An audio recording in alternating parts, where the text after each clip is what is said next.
성경에서 말씀하시는 감사라는 거에는 전제가 하나가 있습니다. 그것이 무엇이냐면 우리가 하나님 안에 있다라는 전제입니다.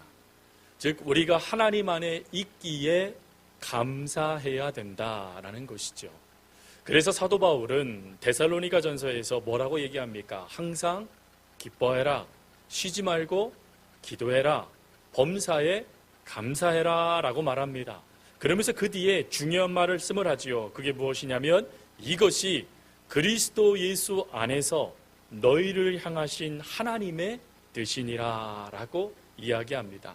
유진 피터스는 하나님의 뜻이라는 이 말씀을 뭐라고 해석했냐면 하나님이 원하시는 방식입니다 라고 이야기를 했습니다. 즉 하나님이 우리가 날마다 기뻐하길 원하고 날마다 감사하길 원하며 날마다 기도하길 원한다는 겁니다. 왜요? 하나님 안에 있기 때문에.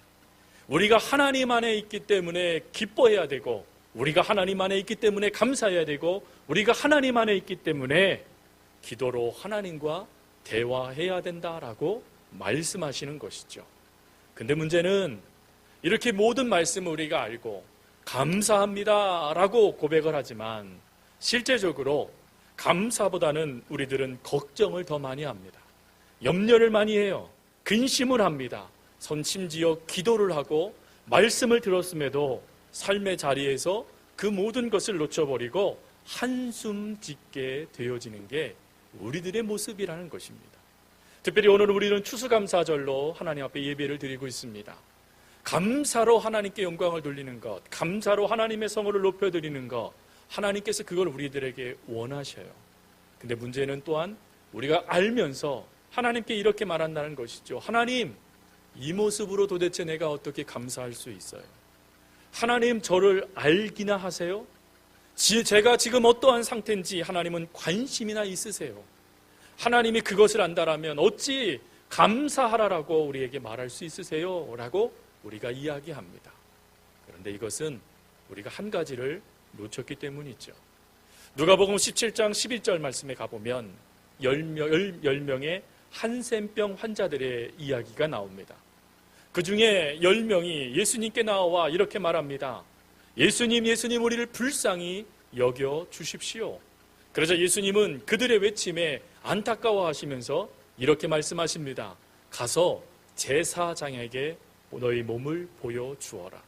그 당시에 율법에 모든 피부병과 나병, 그 한센병을 해결할 수 있는 너 고침받았구나 라고 판결을 내린 이가 제사장이었기 때문에 제사장이 가서 이것을 보이라 라는 그 말씀에 이 10명의 한센병 환자들이 그 제사장을 향하여 나아가게 됩니다. 그러다가 놀라운 걸 깨닫게 되죠. 자신의 몸이 고침받았다는 것을 깨닫습니다.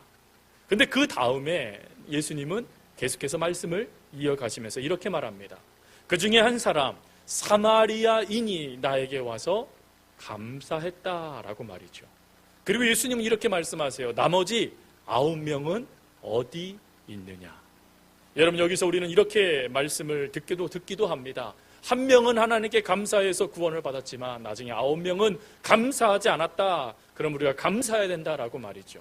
근데 여러분 내 몸에 내가 한센병으로 말미암아 내 손과 발과 코와 눈과 모든 것들이 뭉그러져 있는 그 모습에서 온전한 모습이 되었을 때 과연 감사하지 않았을까요? 아마 기뻐 뛰면서 정말 하나님은 살아계시는 분이십니다라고 그들이 찬양하지 않았을까요? 그 일에 대해서 성경에 언급되지 않았기 때문에 우리는 생각할 때 그들이 감사하지 않았어 라고 생각합니다. 근데 성경에서 누가복음 17장에서 말씀하고 싶은 것은 감사를 했느냐 안 했느냐 그것보다 지금 그 사람들이 무엇에 집중하고 있느냐를 말씀하고 싶으신 겁니다. 즉 우리의 삶에 우리가 왜 하나님 이렇게 한숨 짓고 근심하며 걱정합니까?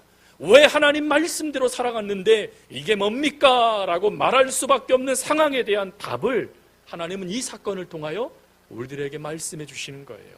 무엇입니까? 그것은 단지 감사의 원인을 생각하기보다 그 되어진 일에 기뻐했기 때문이라는 것입니다. 즉 감사를 허락하신 하나님이 아니라 그 하나님을 통하여 되어진 일에 관심을 갖다 보니까 정작 중요한 하나님을 놓쳐버렸다라는 것이죠. 지금 이 한세병 환자들이 집중하고 있는 것은 자신의 몸의 변화였습니다. 그거에 집중하니 그 모든 것을 역사하신 이인 예수를 놓쳐버린 것, 그것을 말씀해 주시는 것이죠. 여러분, 우리가 왜 근심합니까? 감사는 예수님 안에 있는 것이라고 말씀하셨는데 왜 우리가 불안해합니까? 왜 우리가 한숨 짓습니까? 그것에 우리의 모든 것이 집중되다 보니까 그 모든 것 가운데 역사하신 하나님을 놓친 결과다라는 것입니다. 하나님을 놓치게 되어지니 일에 집중하게 되어지고, 일에 집중하게 되어지니 이건 내가 할 수 없어, 불가능해 라고 하니 낭망하며 근심할 수밖에 없게 되어지는 것, 그것이 우리들의 모습이라는 것이죠. 여러분, 이 모습에 오늘 성경의 말씀 가운데 주인공인 하박국 선지자는 다를까요? 아니요, 그도 똑같습니다. 하박국 선지자가 선지자로서의 사역을 감당할 때 이 당시의 시대적 배경은 이렇습니다. 아수르가 멸망을 당합니다.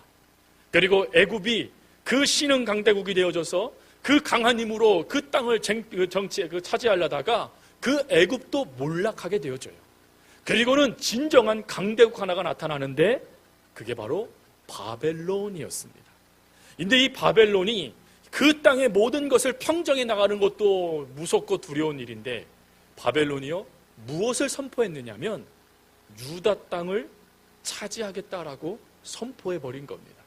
내가 이제 곧 유다 땅으로 찾아 들어가서 너희들을 다 진멸해버리겠다라고 이 바벨론이 선전포고를 해버린 것이에요. 여러분, 이 선전포고가 얼마나 무서웠던지 오늘 본문 말씀 16절 말씀을 보세요. 16절 말씀에 하박국의 상태가 기록되어져 있습니다. 창자가 흔들리고 입술이 떨리며 뼈가 썩는 것 같고, 그리고 그 다음 말씀은 온몸이 떨릴 지경이었다. 완전한 두려움, 완전한 불안, 완전한 낙심이 그에게 찾아와 버린 겁니다. 여러분, 지금 그가 누구입니까? 그가 바로 선지자예요. 지금 하나님의 선지자가 바벨론의 그 선포에, 바벨론의 그 선전포고에 자신이 지금 완전하게 무너져 있음을 성경은 그대로 말씀해주고 있는 것이죠.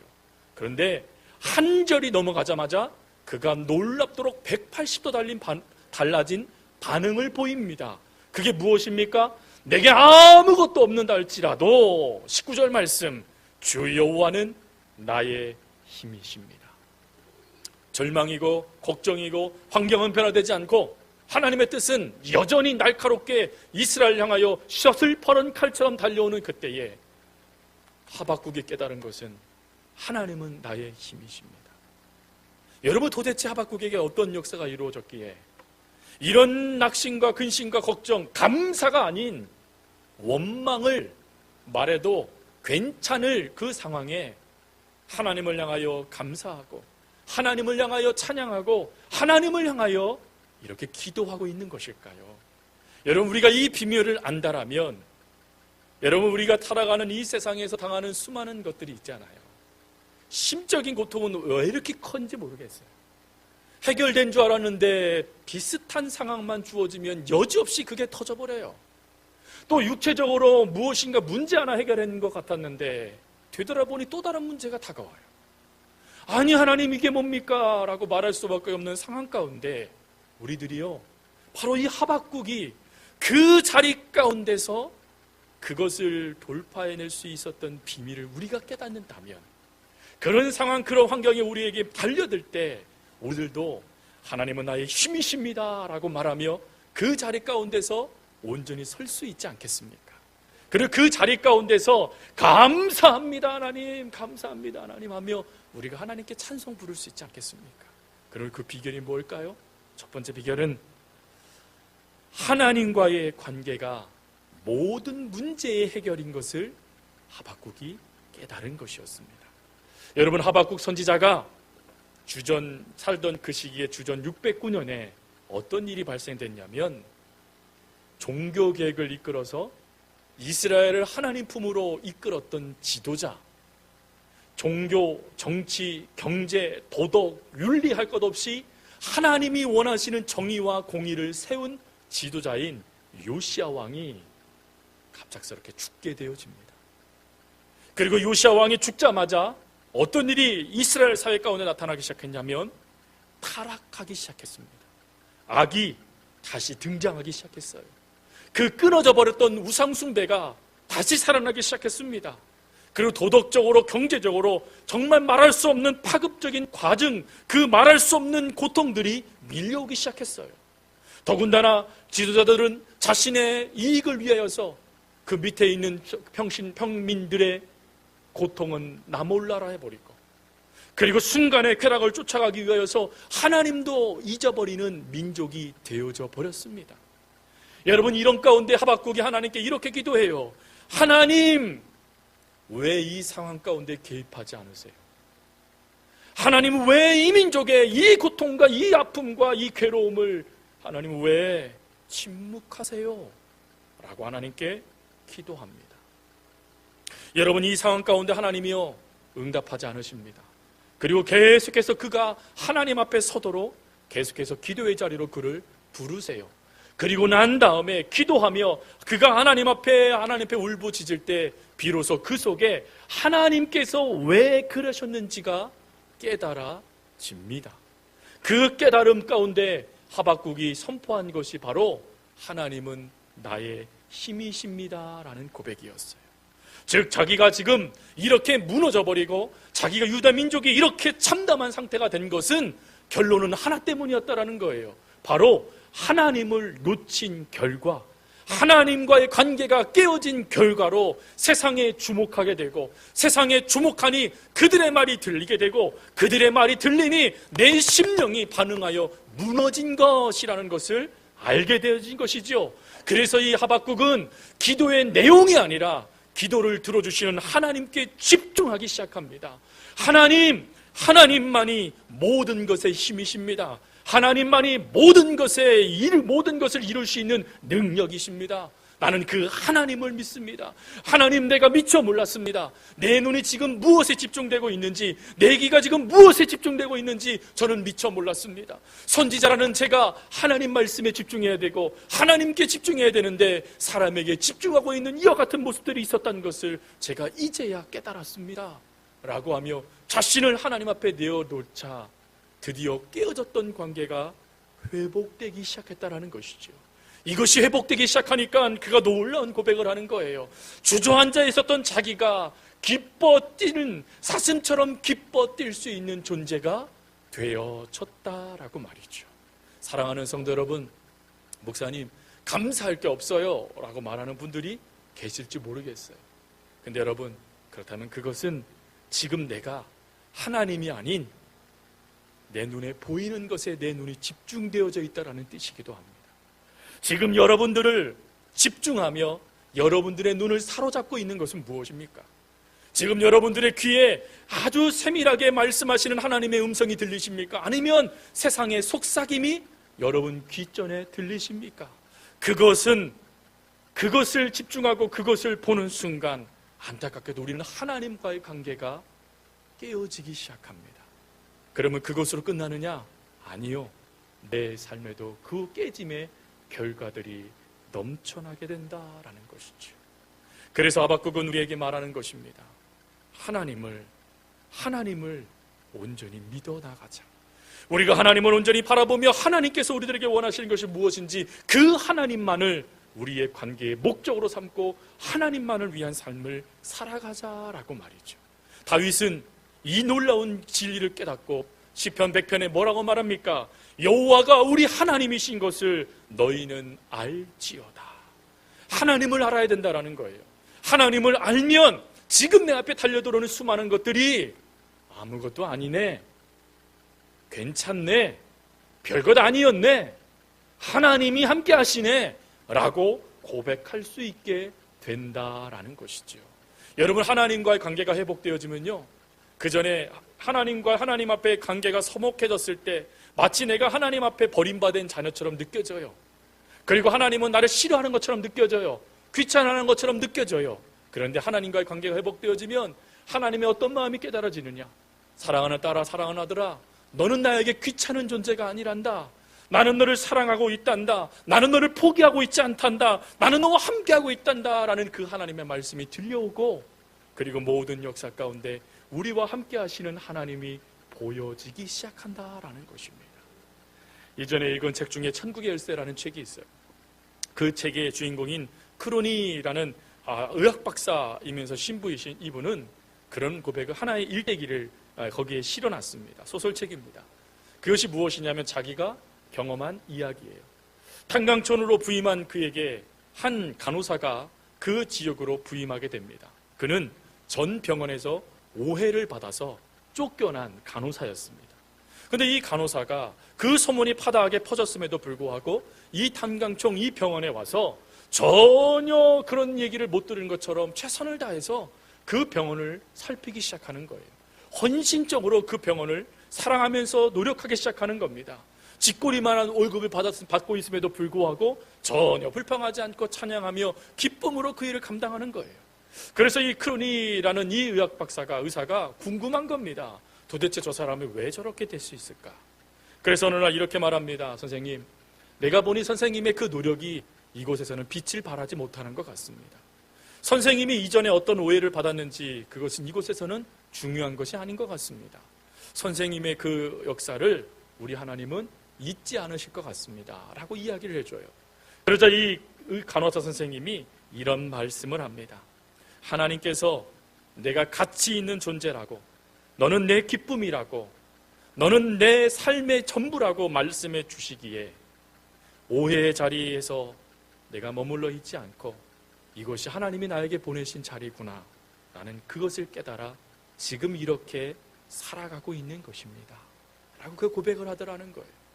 즉 세상의 평가는 나쁜 사람, 잘못된 이, 뭐 저런 사람 다 있어 라는 오해였지만, 하나님이 자신을 철저하게 지지해 주면서 나는 너의 친구다, 나는 너의 기쁨이다, 너는 나에게 있어 무가치한 존재가 아니야 라고 날마다 이야기해 주시니 내가 어떻게 그 소리에 하나님의 그 말씀이 아닌 세상 소리에 무너져 있겠습니까? 나는 하나님의 말씀대로 섭니다 라고 고백하더라라는 것이죠. 사랑하는 성도 여러분, 이 상태가 되어지면 감사하지 않을 수 있을까요? 하나님이 나를 가치 있는 존재라고 부르시는데, 하나님이 우리를 향하여 너는 내 기쁨이라고 부르시는데, 하나님은 우리를 나 같은 자를 사용해 주시겠다고 말씀하시는데, 하나님이 나 같은 자를 위해서 십자가의 그 고통을, 예수 그리스도의 그 사랑을 우리에게 보여주셨다고 말씀하시는데 어떻게 우리가 감사하지 않을 수 있겠습니까? 하박국은 그 감사를 깨달은 거예요. 하나님 그렇군요. 하나님은 여전히 내 하나님이셨군요. 이게 깨달아지니 심령에서부터 하나님 주시는 기쁨으로 그가 일어설 수 있었다라는 것입니다. 사랑하는 성도님도 그럴 수 있기를 바랍니다. 하나님 주시는 힘으로 일어설 수 있기를 바랍니다. 하나님이 여러분들을 향하여 말씀하시는 말씀이 들려올 수 있기를 바랍니다. 그리고 그 말씀이 들려옴을 통하여 다시금 일어서 믿음으로 삶을 살아갈 수 있는 우리 성도님들 될 수 있기를 바랍니다. 그리고 두 번째 비결은, 그가 이렇게 하나님과의 관계가 회복되어지니 무엇이 그에게 나타나기 시작하냐면 믿음의 눈이 그에게서 나타나기 시작했다라는 것이죠. 그래서 믿음의 눈으로 환경을 바라보았기 때문이다라는 것입니다. 하박국서 1장 2절부터 4절 말씀에 보면 하박국의 그 상황을 하나님 앞에 기도하며 이렇게 고백을 합니다. 여호와여, 내가 부르짖어도 주께서 듣지 아니하시오니 어느 때까지나이까? 내가 강포를 말미암아 외쳐도 주께서 구원하지 아니하시나이다. 어찌하여 내가 내게 죄악을 보게 하시며 패악을 눈으로 보게 하시나이까? 겁탈과 강포가 내 앞에 있고 변론과 분쟁이 일어났나이다. 이러므로 율법이 해이해지고 정의가 전혀 시행되지 못하오니 이는 악인이 의인을 에워쌌으므로 정의가 굳게 행하여 짐이니이다. 하나님, 어떻게 이런 상황이 벌어지는데 가만히 계실 수 있어요? 라고 그가 말할 수밖에 없는 그 순간, 그가 놀라운 고백을 오늘 우리들에게 들려주는 게 바로 오늘 본문의 말씀이에요. 상황이 변화되지 않았습니다. 환경이 달라지지 않았어요. 악인은 더 악해졌어요. 종교 지도자들도 하나님을 놓쳐버렸습니다. 하나님의 말씀이 아닌 내 감정에 따라 서슴없이 이스라엘에게 그 예언을 선포해버렸어요. 하나님의 뜻이 정해져 있음에도 불구하고 그 뜻이 아닌 내 뜻을 이루는 상태가 되어졌습니다. 그런데 그때에 하박국이 무엇을 깨닫습니까? 의인은 믿음으로 말미암아 사는 것이구나. 결론은 믿음이었구나. 내가 이 상황 가운데 무너질 수밖에 없었던 것은 믿음을 내가 놓쳤기 때문이었구나. 내가 믿음으로 온전히 서면, 내가 믿음으로 온전히 서겠다라고 다짐을 하면 하나님께서 역사하시겠구나 라는 것을 그가 깨닫기 시작하는 거예요. 그리고 그 깨달음 가운데 믿음이 세워지기 시작하니까 여러분, 똑같은 환경을 봅니다. 똑같은 사람을 보고 똑같은 환경을 보고 똑같은 상황을 보는데 거기에 누가 보입니까? 하나님이 보이기 시작하는 거예요. 예전에는 그 상황만 보였어요. 그 환경만 보였습니다. 그 문제만 보였어요. 그런데 믿음이 회복되어지니까 그 속에 역사하시는 하나님, 준행하시며 운행하시며 그 모든 것 가운데 역사하신 하나님이 그 눈에 들어오기 시작합니다. 눈에 들어오기 시작하니 그가 어찌 낭망할 수 있겠습니까? 아니었구나. 하나님이 이 순간에도 함께 하셨던 것이었구나. 하나님께서 이 순간 가운데 역사하셔서 이 모든 것 가운데 하나님께서 함께 하신 은혜였구나. 그가 깨달아지니 그가 하나님을 향하여 찬양하게 되어졌다라는 것이지요. 여러분, 내가 감사하지 못했다라면 지금 내가 믿음을 놓쳐버리고 있다는 뜻이기도 합니다. 그렇다면 우리가 그 감사를 하기에 집중하기보다는 먼저 하나님 나에게 믿음을 회복해 주세요. 하나님 나에게 믿음의 역사를 더해 주세요. 하나님 나에게 믿음의 은혜를 더해 주세요. 그래서 내가 믿음으로 바라보게 해주세요. 내 상황, 내 환경, 내가 처해져 있는 모든 것들, 내 가정, 내 직장, 그리고 나조차도 믿음으로 바라볼 수 있는 눈을 허락해 주세요. 이것이 왜 중요합니까? 그것이 그대로 나타나는 모습의 결과가 여호수아서에 보여지기 때문에 그래요. 12명의 정탐꾼들이 하나님의 약속의 땅 가나안 땅을 정탐했습니다. 그런데 돌아봐서 10명은 부정적인 말을 나타내기 시작해요. 그들은 하나님을 보지 못해요. 단지 그들의 견고한 성읍을 봅니다. 기가 장대한 거인들을 봅니다. 그러면서 그들이 한 말이 무엇입니까? 정복할 수 없다, 할 수 없다, 들어갈 수 없다 라고 하며 낭망하는 거였어요. 그런데 여러분, 그때의 여호수아와 갈렙은 어떻습니까? 그 10명의 정탐꾼이 놓쳤던 하나님을 선포합니다. 하나님께서 이 땅을 우리에게 붙여주셨다. 우리는 올라가자. 하나님께서 이 땅을 우리 땅이라고 말씀해 주셨으니 우리는 가야 된다라고 하며 하나님을 인정하며 선포합니다. 그리고 그 하나님을 인정하는 눈으로 그들을 바라봤더니 그들이 뭐로 보여요? 밥상의 음식으로 보이는 거예요. 하나님이 우리에게 차려주신 잔치상으로 보이는 것입니다. 여러분, 이게 믿음의 눈이에요. 여러분이 이 믿음의 눈으로 섰을 때 하나님은 어떻게 하십니까? 바로 이 여호수아와 갈렙을 가나안 땅의 그 모든 것들을 누릴 수 있는 역사의 주인공이 되게 해주셨어요. 여러분, 하나님은 오늘 우리들에게 이것을 원하세요. 불가능하다고 느껴지시는 것도 여러분 가운데 있습니까? 그렇지 않습니다. 믿음으로 모든 것은 가능합니다. 그래서 하나님은 오늘 우리들에게 말씀하시는 거예요. 믿음으로 바라보아라. 그리하면 너는 내가 보일 거고 내가 무엇을 할 것인지를 너는 깨닫게 될 것이란다 라고 말씀하시는 겁니다. 그리고 혹시 이 말씀을 들으면서 성도님들 가운데 그럼 나 혼자 쓰는 게 뭐 그 대수예요? 라고 혹시 말씀하실 분들이 계십니까? 이 세상의 사람들이 다 죄 가운데 만연해 있고 심지어 교회도 썩어서 세상에 손가락질 받고 있는 이때에 나 한 사람 서는 게 하나님 뭐 그게 대수입니까? 예, 그게 대수입니다. 왜 그런 줄 아십니까? 하박국이요, 그 상황 가운데 믿음으로 섰을 때 안타깝게도 상황 변화되지 않았어요. 이스라엘, 유다 멸망당했습니다. 그 동포들 개처럼 이방 민족에 끌려갔습니다. 수많은 믿음의 형제들이 죽임을 당했어요. 그런데 믿음으로 하박국이 온전히 서자 그 영향력이 다음 때에 흘러가더라라는 것이지요. 그래서 그 영향력을 누가 받습니까? 사도 바울이 받습니다. 그래서 사도 바울은 로마서 1장 17절에 하박국의 영향을 가지고 그는 이렇게 고백을 해요. 복음에는 하나님의 의가 나타나서 믿음에 이르게 하나니 기록된 바 오직 의인은 믿음으로 말미암아 살리라 함과 같으니라. 오직 의인은 믿음으로 사는 것이군요. 하나님, 저 하박국 선지자가 그 참된 상황 가운데 견딜 수 있었던 것이 믿음이었군요. 그렇다면 이 땅에 로마의 압자로 수많은 믿음의 동포들이 죽어가는 이때에 하나님, 우리가 할 수 있는 것은 믿음이었군요 라는 것을 사도 바울이 고백한 거예요. 거기서 끝납니까? 아니요. 히브리 기자는 더 큰 고백을 합니다. 여러분, 히브리 기자가 히브리서를 쓴 기자가 그 상황을 언급해 놓고 있지는 않지만 그 상황 말씀 가운데 주어지는 상황을 보면 배교할 것인가 하나님을 믿을 것인가의 기록 가운데 서 있음을 이야기해 줍니다.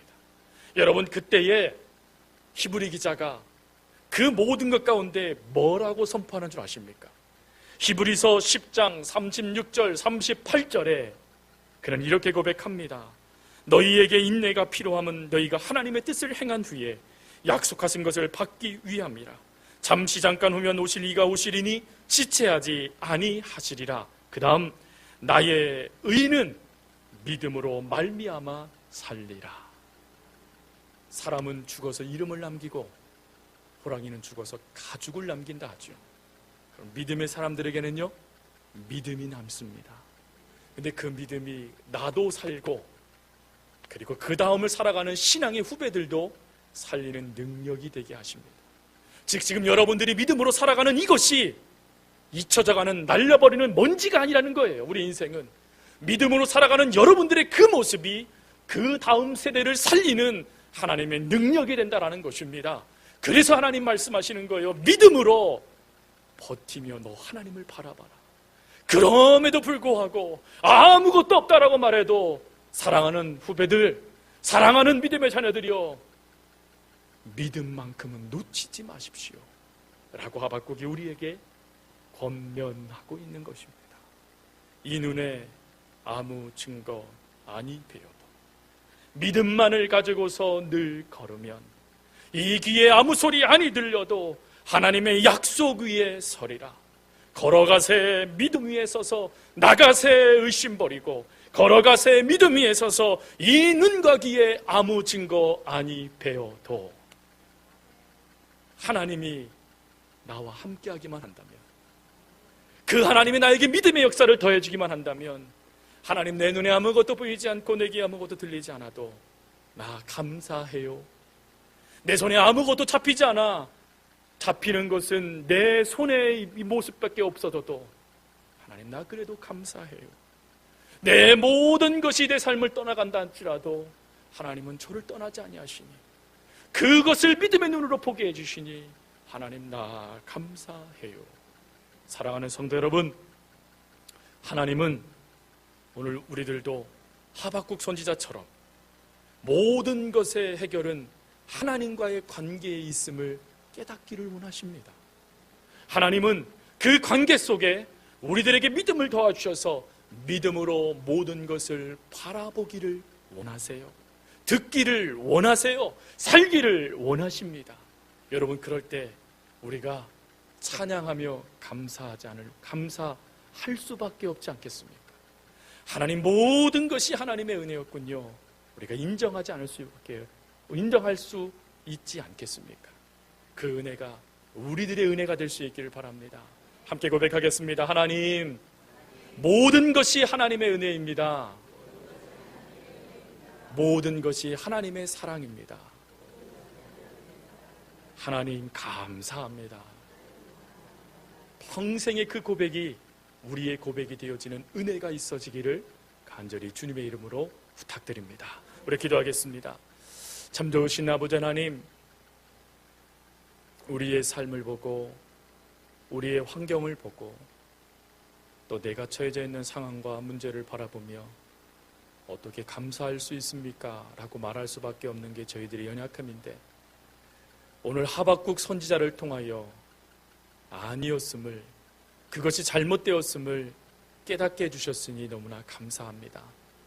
하나님, 모든 감사의 근원은 우리가 하나님 안에 있다는 것을 기억하는 것, 그리고 우리와 관계를 맺으시며 역사하시는 하나님이 우리 가운데 있다는 것을 깨닫는 것에부터 시작된다고 말씀해 주셨사오니, 하나님, 저희들 철저하게 하나님과의 관계를 이어가기 위하여 하나님을 바라볼 수 있는 저희들 되게 하여 주시옵시고, 그리고 그 속에 우리들에게 주시는 믿음의 역사를 가지고 바라보며 들으며 또 생각하며 기도하며 믿음의 삶을 살아가 나도 다음 세대도 또 믿음의 성도들도 더불어 살 수 있는 그런 믿음의 조상, 믿음의 사람들 다 되게 하여 주옵소서.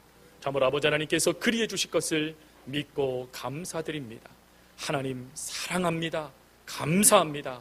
예수님의 이름으로 기도합니다. 아멘.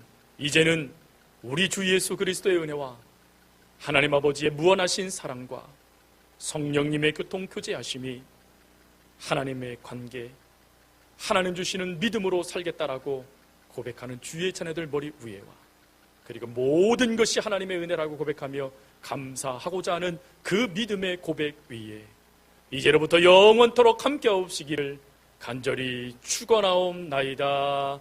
아멘.